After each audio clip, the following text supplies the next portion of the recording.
Alright, well here's the next project. I actually got a lot of little projects going I'm kind of in the middle of, but this one I think I'm going to go start to finish on. And this is probably about 1.5 pounds.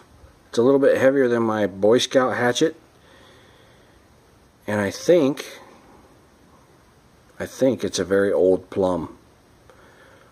I don't know for sure. I have no way of figuring it out. I've tried to do a bunch of research to figure out Plumb's markings, and the best I could tell is that Plumb has always, since at least 1917, marked their axes and hatchets and things with the word Plumb in some form or another, whether it was all capital letters or just a capital P with lowercase letters for the rest of the word, but usually using the entire word to mark their hatchets. So if this is indeed a Plumb and they've only marked it with a P, then it's I'm guessing that it's pre-1917.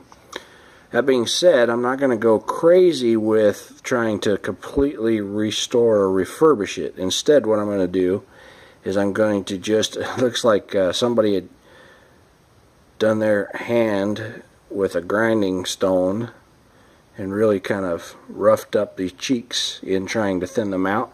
And so I'm going to really clean up the cheeks.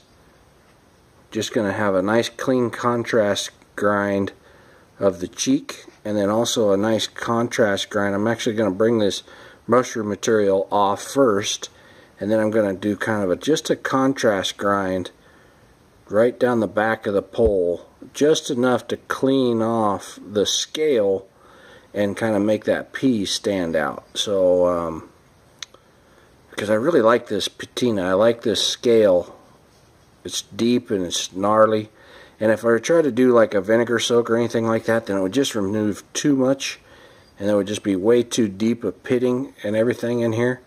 So I'm actually just going to leave that patina on there. And then also with the handle, I've got this handle that's with the white hickory.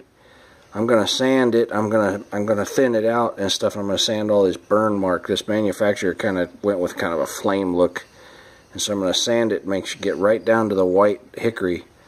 And so the contrast of that hickory handle against that brown patina with the clean pole and the clean cheeks, I think it'll just look really cool. So I'm looking forward to this one. It's going to be a lot of fun. This handle I'm going to thin out. I'm really disappointed in modern handles nowadays. Having a hard time finding good handles. I would like to have a little bit more curve. I'd like to have a little bit more curve in this handle right here. But one thing I will do is probably thin it out this way. I probably won't thin it too much this direction, but I'll narrow it some here and mess around with the handle too. But this handle actually has pretty good grain, so I'm excited about that. But anyway, there's one more project going. Hope you guys enjoy following along.